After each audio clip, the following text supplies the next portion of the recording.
We're holding on Daf Testament Bet. Last week we ended over the case of the Moitzi Shemra, someone who said about his wife that she was not a Betula, that she was not a Betula. He was under the impression she was a Betula. She said she was a Betula, whatever, and he got married, and now she's not a Betula. He takes her to court. So there we had the machloket last week. 3 judges, 23 judges. When do you need 3? When do you need 23? We had 8 different answers, different cases of how it could go from mammon to nefashot to mammonot. So now we pick up at Amar Rabbi Yosef on 9B-2 in the Art Scroll edition of the Talmud. We're gonna have some statements about this case. Okay, it goes as follows: Amar Rav Yosef, Hevi habal edim shezinta.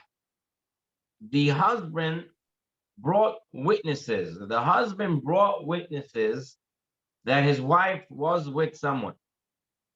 Vehevi ha'av edim vehezimum le'edei habal. Okay, so the husband came and brought witnesses first. Now, if the husband witnesses say, we saw the wife doing something with someone else, they now have to kill her, right? But now the father of the girl brings 2 witnesses who say those 2 witnesses can never have seen anything happen because we were with them all day, and we know they were with us. They couldn't have possibly been somewhere else. They made them what's called edim zomimim, and we have a din halacha sechad makot.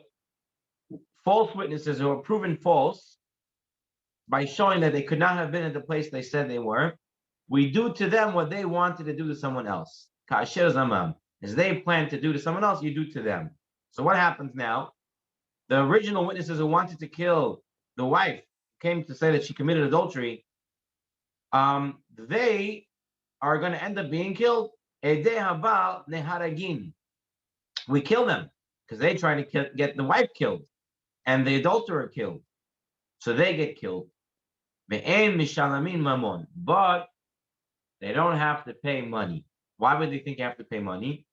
Because a woman's ketuvah, well, her value of the ketuvah, the woman was able to sell the ketuvah when even she was married for the value that it was worth, that eventually if she would collect, that person would take that money.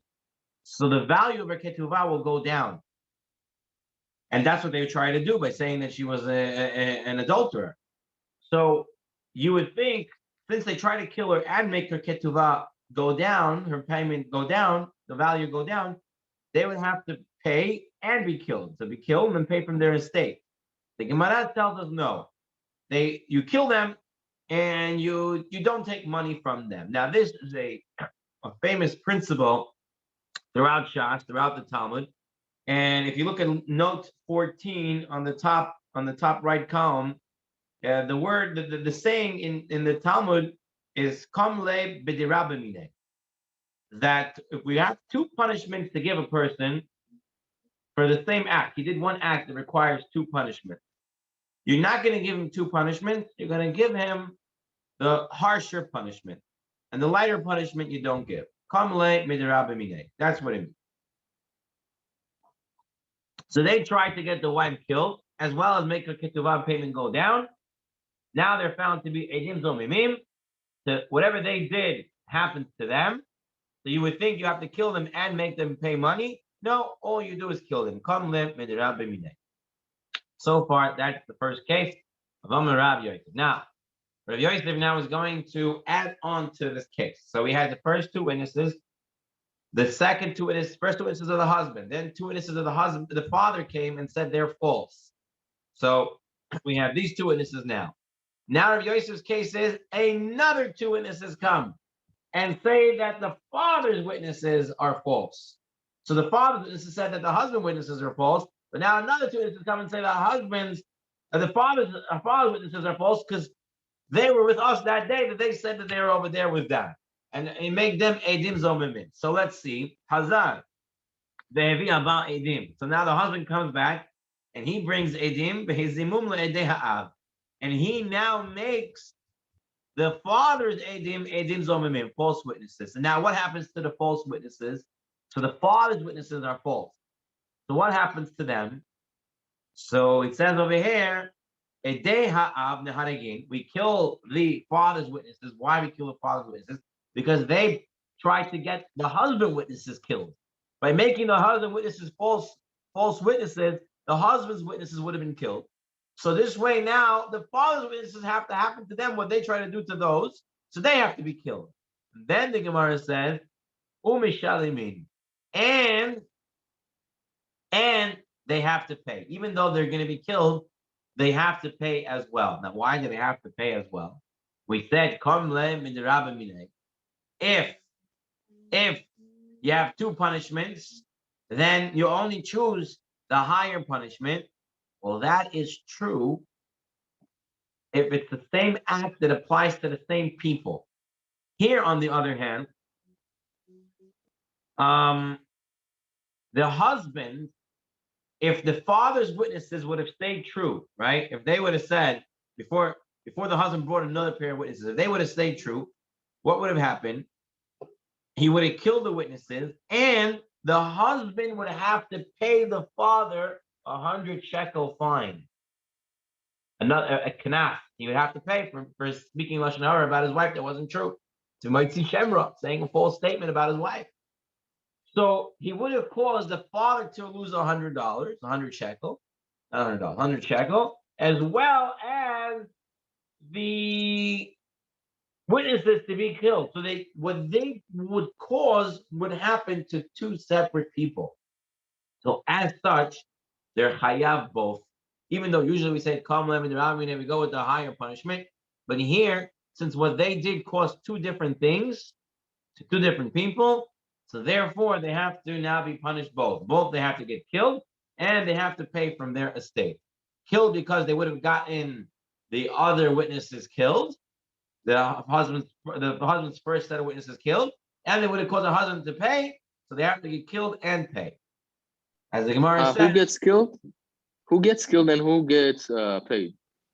The witnesses and the father, or okay, here, got three of these. All right. So this is the husband witnesses. This is two. Each pen and pencil is two people. So you have a husband's witnesses come first and says that the wife was mizaneh, right? They saw it, they know what happened. She needs to be killed now. Okay. Before they get a chance to execute the wife, in comes the second pair of witnesses. These are now witnesses of the father. The father says these witnesses can never have seen anything because they were with me all day in Disneyland. They were with me the whole time. So now these became false witnesses. Now you do to false witnesses what they tried to do to whoever it was. So they tried to get the wife killed. So now you have to kill them. At the same time, the woman's ketuvah payment went down, but since it happened to the same person, we're going to say just kill them and not make them pay money. Now, the case expands. This was the second part. So now these two witnesses are standing here. They made them false. Now the husband brings a third set of witnesses that says these witnesses are actually false. They were never there with them. They were with us all day. They could never have seen anything here. So now these witnesses are false witnesses, and they tried to get them killed, so they have to be killed. But at the same time, if their witness would stand true, the husband would have to pay the father 100. Now, since it became Edom Zomimim, they're going to get killed because they try to get these witnesses killed, and they have to pay from their estate because they tried to take money from the husband. As the Gemara says, Mamon lazeh, ulpashot lazeh. Money because of this one, because they tried to take money from the husband, and they have to be killed because they tried to get the other witnesses killed. That's the case. one minute. Say So again? which set of witnesses get you killed? The first, the second, or the third? Which case? The second case? The first, second, or third? Which ones are getting killed? Which case are you talking about? The first case or the second case? The first is like you said, the who brought the husband. Right. The second is the father. The husband's witnesses, they're going to get killed because the father brought witnesses that show that they were false. Right. In the second case, the husband brought the husband brought the first witnesses, set A, Right. Set B came from the father, From proved father. them to be false. But then set C came for the husband and proved that set B was false. So now So set B, the father's witnesses are getting killed because they've been proven false. So they're killed and they have to pay from their estate because they tried to get the father to pay money. They tried to get the husband to pay money to the father. So now they have to pay for that as well. and the third set just gets dismissed. Third set is believed. There's what that's what we hold on. Yeah. That's what we learn usually. Masech Sota, right? I think we did. Sechet Makot. It is a women, Like, Sechet what was Makot. it? So the Oh, second or the third set usually we believe. The first we yeah, prove yeah. We're them gonna or believe this. The last set they came. Yeah, we're gonna believe the ones who come last. We're gonna prove it. Yeah. Okay. Very good. Moving on. Interesting. Next Gemara. Rav Yosef. Ploni riva'o leonso. If someone says this person sodomized me, mishkavat zachar, right? He said this person sodomized me against my will. So somebody came on him, a man came on him against his will. Who the acher mistrafin lehorgo. He can be a witness with another witness. So let's say it happened to him, and there was one other person who saw it. The person who it happened to, and the person who saw it can combine to give edut, to give testimony that would end up killing the sodomizer, the person who did this to him. However, if the person said, Litzono, this man came on me because I wanted him to, you cannot combine him with another ed to kill anyone. Why? Rashahu, he's a Rasha, but because he wanted to be with this man. Al tashet Rasha, ed, you cannot make a Rasha a witness. So since he's a witness, and he's a Rasha because he wanted to be Mishkalat Zachar, so therefore he cannot be a witness. And therefore he cannot do anything to the person who did this to him. He cannot be a witness to testify and get this person killed. But Rava says no. He could testify, even though he wanted this to happen to him. Why? Adam karov etzel atzmo. Ve'en adam esim atzmo rasha. A person is considered related to himself. You're not allowed to give testimony about yourself. You're not allowed to. You can't go into court and say testimony about yourself to get yourself in trouble. You can't. It's like you can't give testimony about a family member. It's the same thing. You can't be an aid if it's your family member. You can't give testimony about yourself. So if you can't give testimony about yourself, you cannot make yourself a rasha. A person cannot make himself a rasha because you cannot say that I wanted it because we're not going to believe you. Because you cannot give testimony about yourself. So if you can't give testimony about yourselves, so you're not a rasha. And if you're not a rasha, now what you're saying about that other person, we could believe. You have the other person there, two people, and now you can kill the sodomizer who did this to you. Even though you're what's saying the he was purpose? What? What's the purpose? So what's the person who coming and saying what happened to him? If he's a sinner, Maybe he's doing tshuva. if he was okay with it, no. Why did he tell as a witness? Now, What does he feels, get from it? now he feels bad from it. Now he wants to get the guy in trouble. I don't know. He comes over and he says, "This guy was Robo. He sodomized me with my will. I wanted it. So now, according to Rava says, you cannot make yourself a rasha. So your lips or no part we're not going to listen to. We're going to listen to the fact that that person did it to you. And if you have another witness, you could combine your testimony, and we end up killing that guy."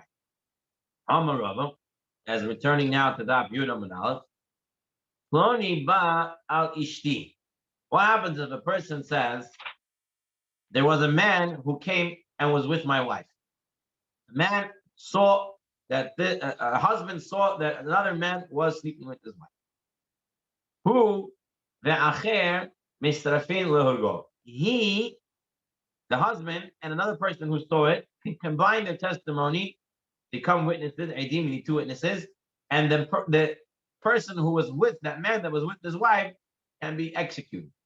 But they can't do anything to the wife. The wife cannot be killed. She cannot get killed. Now, my Kamashko, what are you teaching us? The mafligon bedibura. You're telling us the same thing you told us before, that you split the statement, that we're going to believe the part that that other man did something, but we cannot believe the part about the wife because it's your karov, it's your relative. Hainuhach, it's the same story about the case just before about the sodomizer. Same way, we believe that the person sodomized you, but we don't believe that you were saying a little no, that because you can't say yourself a rasha. So it's the same case. So Gemara says it's true, it's the same case, but mahu de tema, you might have argued.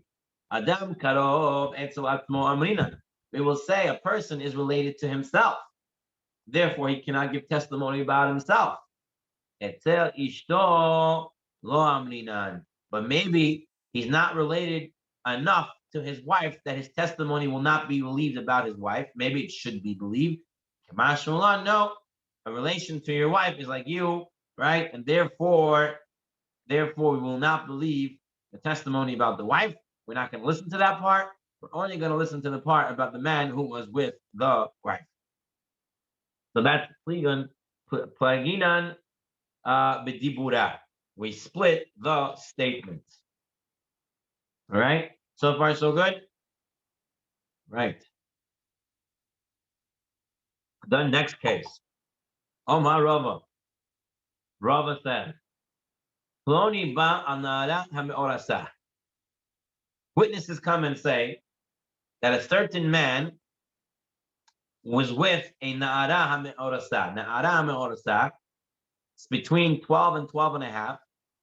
So, and she's legally married. She had engagement, a legal halachic engagement. And although she's not with her husband yet, living as husband and wife in the biblical sense, she is legally married to him, that if she was with somebody else, she's chayav mitah. And the witnesses come and say, and why 12 and 12 and a half is important in this case, because the ketuvah, the payment for the ketuvah, when she's 12 and 12 and a half, belongs to the father, not to her, halachically.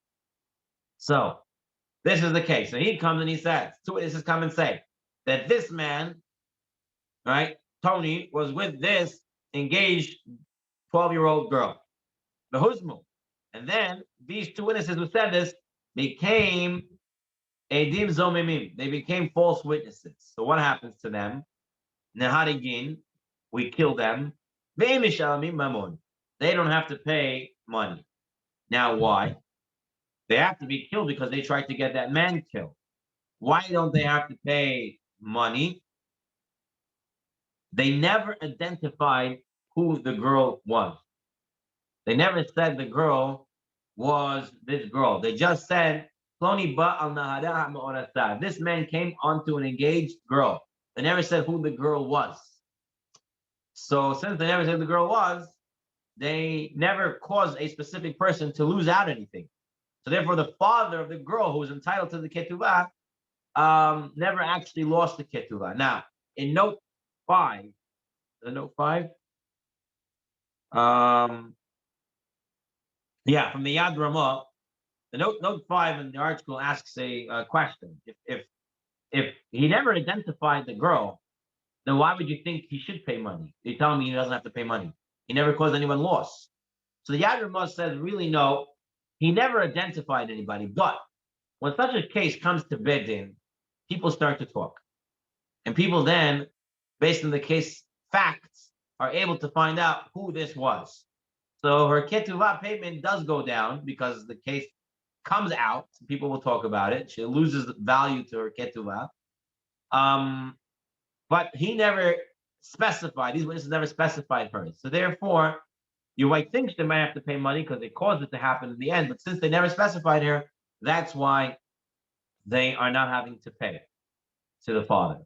Now, if they said Bitoshel Ploni, they said this man, Tony, was with this girl. They said which girl, whatever name you want to choose, right? And they said this was the girl that they were with.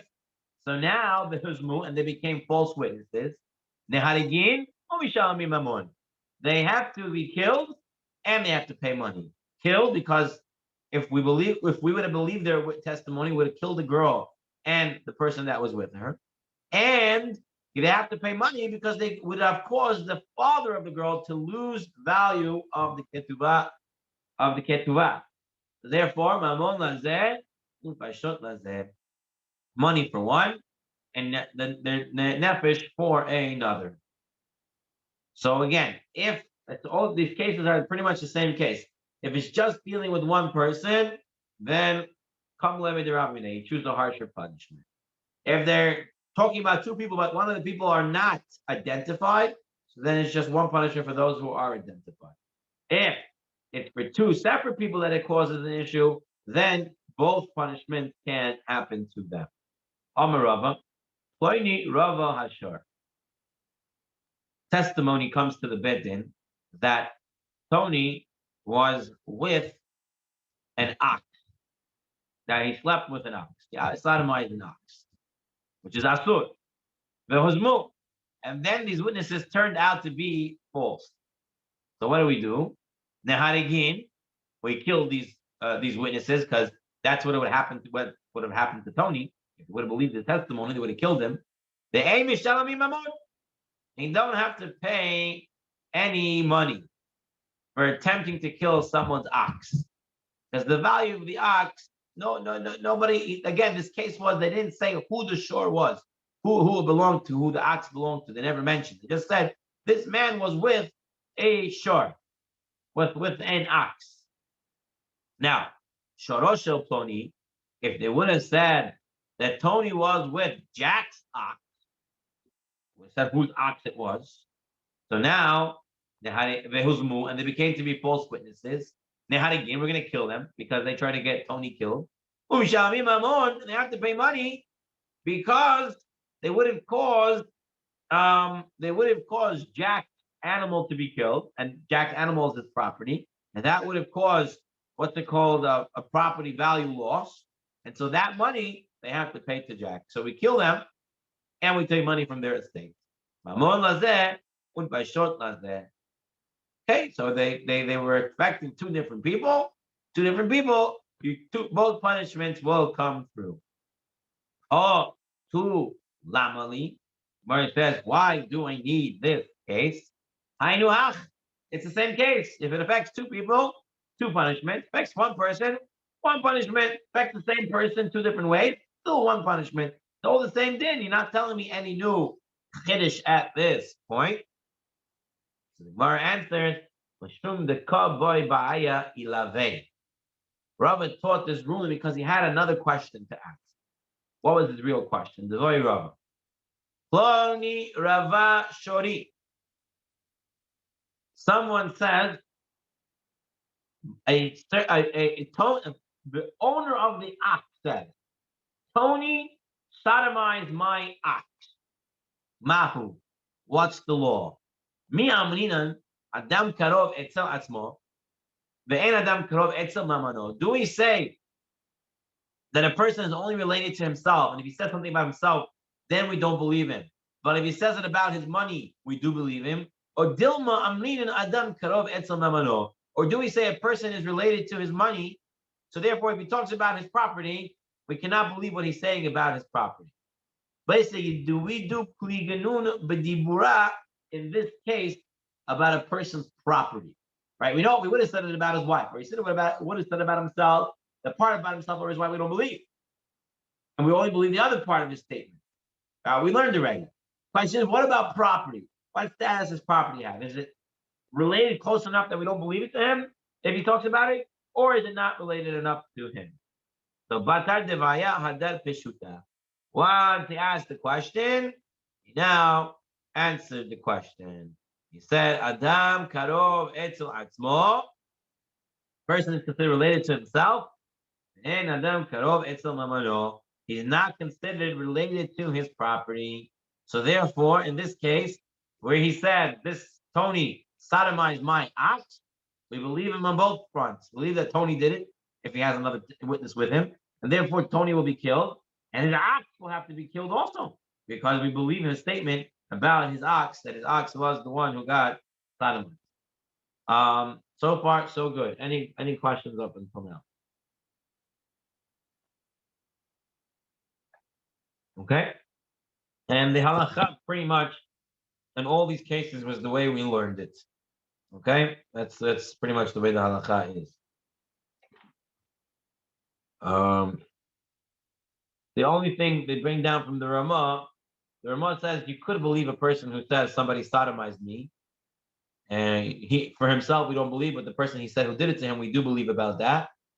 It's even killed the person. But the Ramah says if it's possible to find another witness, but it's better to find another witness that can give testimony. We'd rather not use this guy, but if push comes to shove, you need to use him, you can. Okay, fine. Starting the next Gemara. The next Gemara is based on the Mishnah.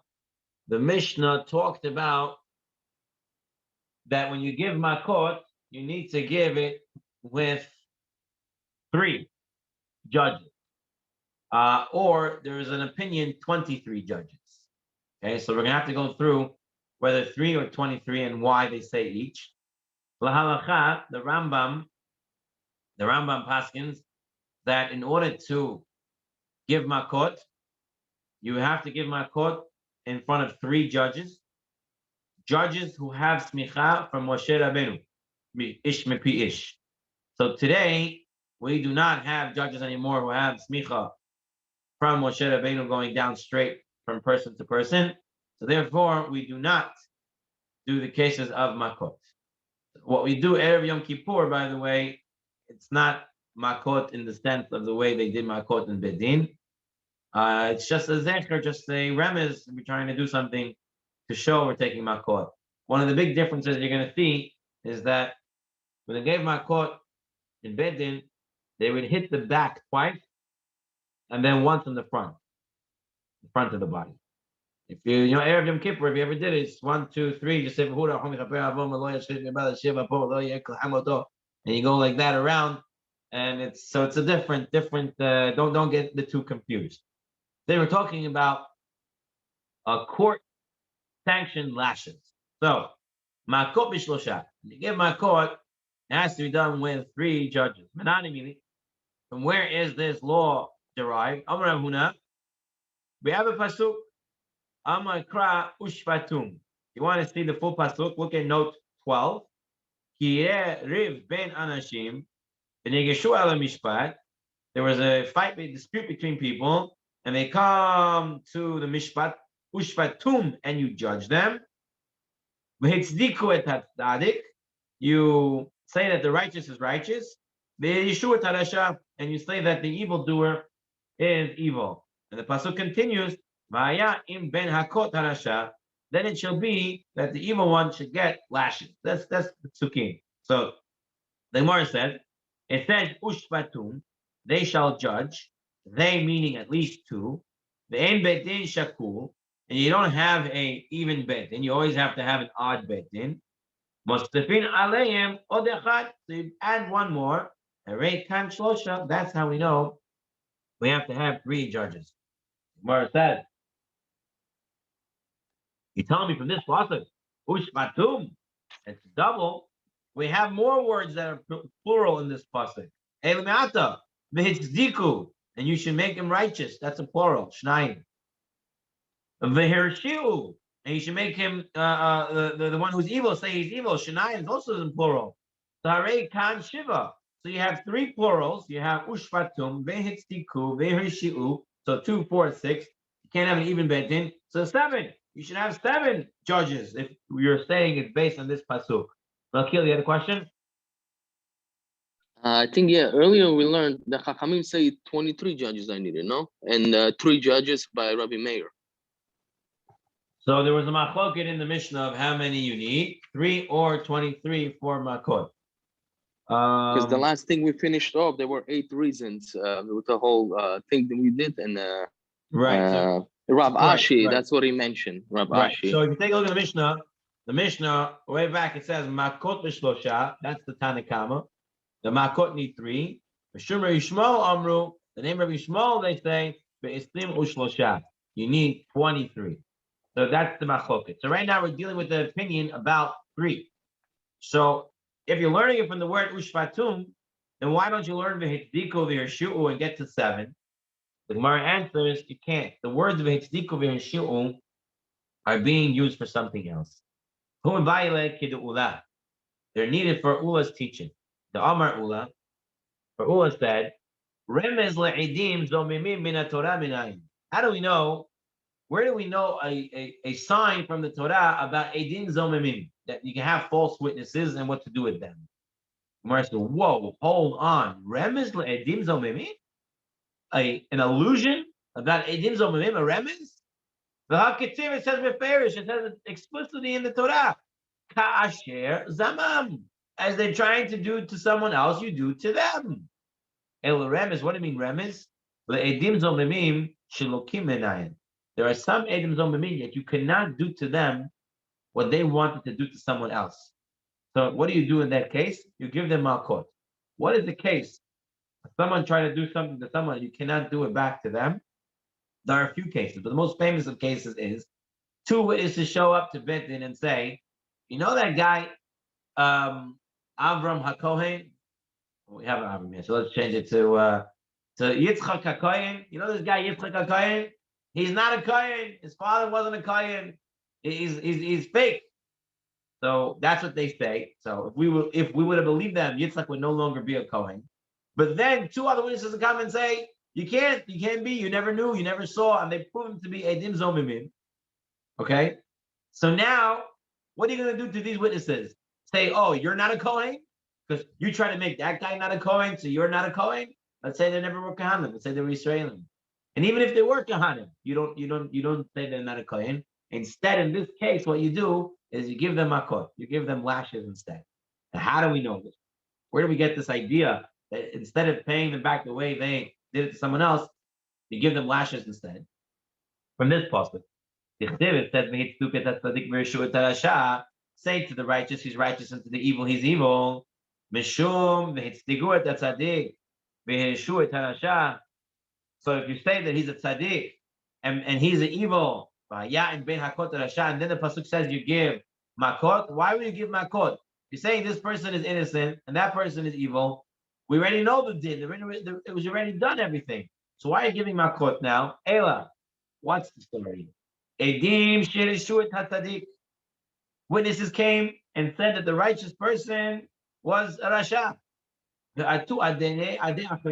then another edim came and said, they said, no, the tzaddik is the tzaddik. Don't listen to those false witnesses who say the tzaddik is a rasha. He's a tzaddik. He's from the first place he was a tzaddik. And now these edim became rashaim. And now that's why you're giving them makot. So these words comes to teach us that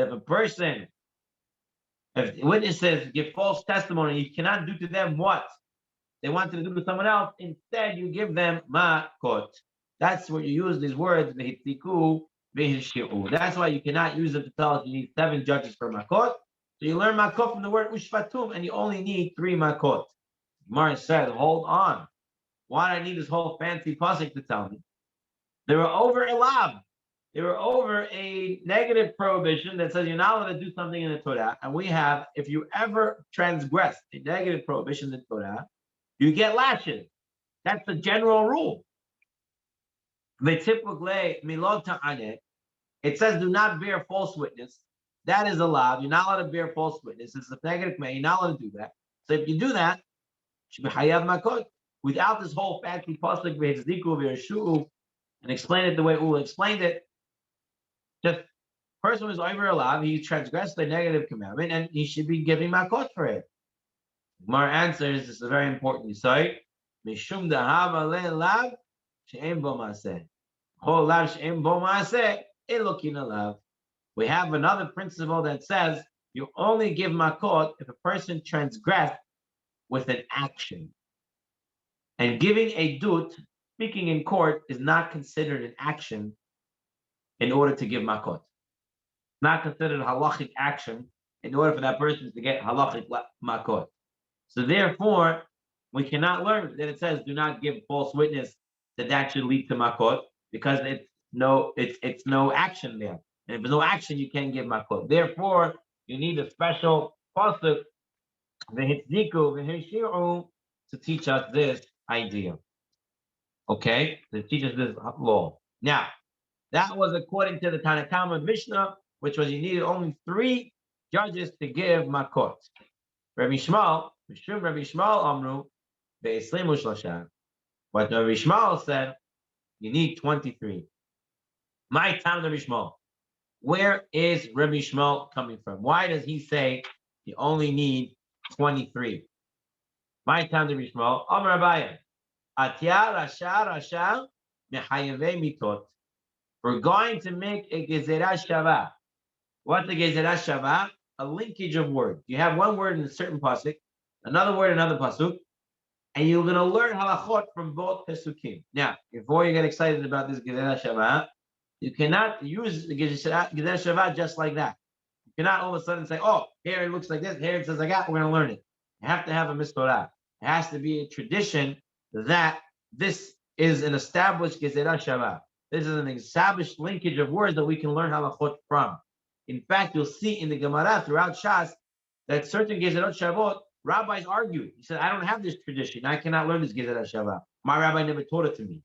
So he has to learn the halakha from somewhere else. So it's because if a person would open up the Chumash today and say, this is here, that's here, he makes his own Torah. So it means it's a tradition, gezerah shava, that comes down from Chacham to Chacham, and we have it. And so he says, you have a gezerah shava, rasha, kitim hacha. Says here about the makot, in ben hakot harasha. You have to give the evil person makot. And it says there about death, asher hu rasha lamut. He who is evil will die. Rasha. Now, we know when it comes to capital punishment, we definitely need 23. No one's arguing on that. So afkan, now that we have the gezerah shava, afkan be'eslimu shosha. So you also need 23. Rava gave a different explanation. So this was a baya. Rava gives a different answer why you need 23. And he says something very, very interesting here. Listen to this. Malkut, bimkom mita omedet. When you get malkut, it's in the place of death. Malkut is in the place of death. Rashi explains. Let's look in the Rashi inside. You can also look in what note is it? Note 32. No, not note 32. Where am I looking? I'm on the wrong thing. Hold on. Yeah, note 26. Note 26. Right? Note 26. Since he transgressed the command of his creator, he deserves to die. There are various forms of death penalty, and makot is yet another one of them. That's what Rashi said. Rashi says, he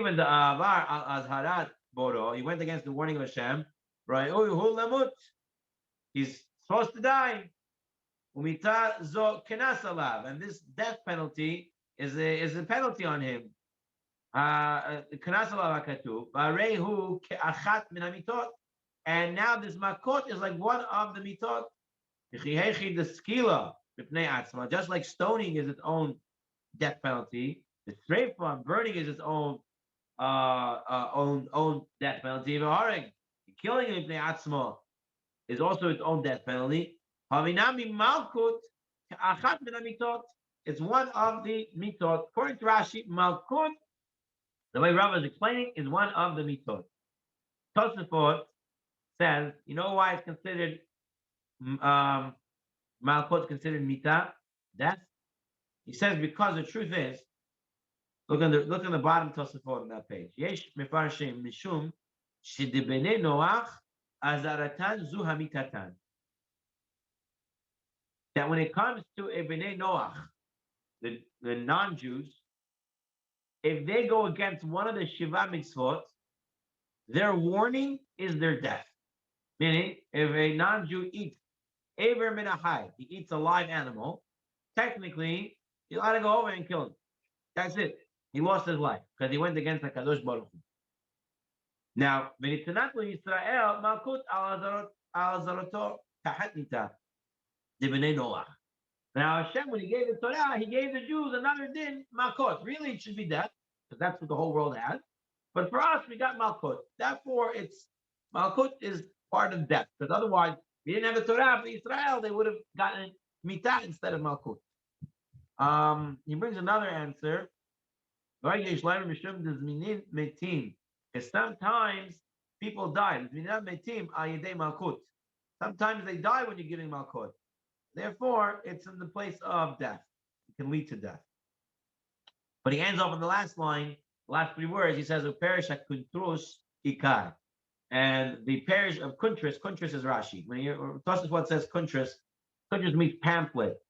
Rashi, when he first made his commentary, he wrote it on pamphlets and left it in the shul for people to read. So the Tosafot calls Rashi kuntris, but parish that kuntris ikar is the true parish on what it means. That's another form of mitah. Now, the Gemara asks on Rava, that's another form of mitah. If you're telling me that malchut is another form of mitah, then why do I need a doctor to come and assess him to see how many malchut he can sustain? If he's going to die, if he's going to live, and if he's going to die. If you're telling me malchut is another form of death, so why are you getting a doctor to tell me, oh, he's supposed to get 39, but this guy is a little fragile, he can only do 25, only do 15. I don't care. Malchut is another form of death. He dies. Why I need to calculate and assess? Omar le, Rashi said to Ravacha, Omar kra, v'nikla achicha le'enecha. There's a pasuk that says, and your brother shall be demeaned before your eyes. When you give malchut, you have to take your brother and make him demeaned, make him lower in your eyes. How do you do this? That means when you give him malchut, you have to give him when he's still alive. He has to be your achicha. He has to be your brother that he's alive when you're giving him the malchut. So therefore, you have to assess that he's still alive when you're giving him malchut. Gemara says all the Tanya. Then, but Gemara asks a question like this: Amdu lekabel isrim. Let's say the doctor comes and says, this guy, Tony, can sustain 20 lashes, 20 makot. But they only gave makot in threes, in divisibles of threes, because they would give it on the back twice and then once in the front. So it has to always be done in 3. 1, 2, and then in the front. 1, 2, and in the front. So if you're going to break it up into 3, right? So 3 divided by 20 without any remainders is going to be, but how much you can get? 3 into 20. 3, how many times? 20 into 3, how many times? 6. So 6 times 3 is going to be a total of 18 lashes.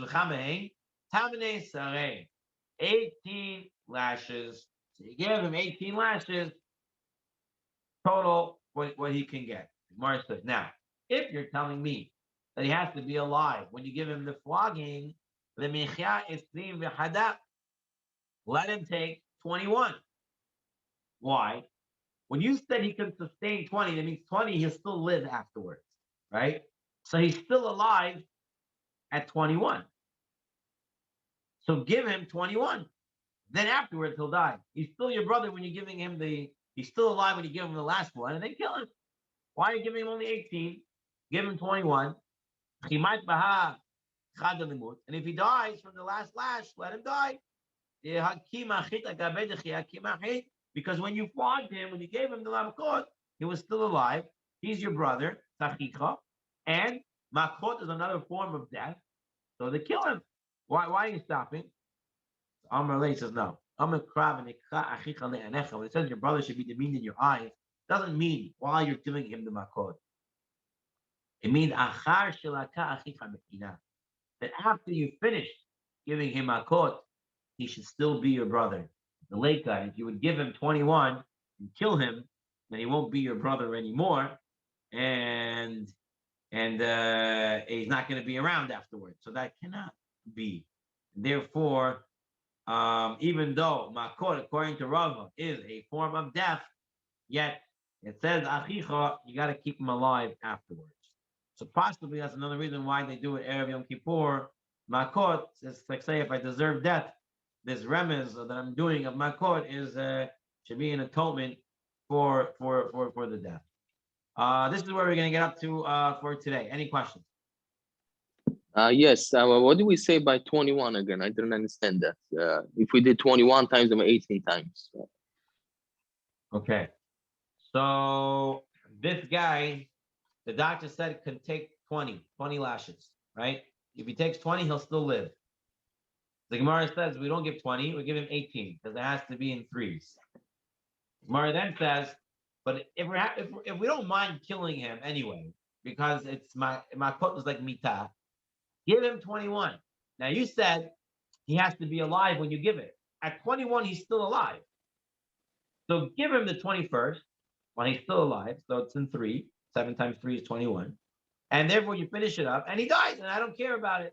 But at least when he was alive, he when the 21st one was given to him when he was still alive. So he was still achicha. Mara answers, no. It's not enough that he's alive when you give him the last one. He has to be alive after you finish giving him all the makot. That's what Mara. Okay? Thank you. Halacha, we said that makot has to be given with three judges that have smicha from Moshe Rabbeinu, pi ish. Okay. Fine. Any other questions? We'll end it off over here. Next week we're going to be learning about Rosh Chodesh, how to make a Rosh Chodesh, right? Shabbat Mevarachim. Rosh Chodesh is going to be Thursday and Friday, right? So we're going to talk a little about Rosh Chodesh. We're also going to be talking about Ibur Hashanah, making a leap year. So that's next week's Gemara Be'ezat Hashem. At least part of it will be about that. Let me just close the recording and then I'll make an announcement here.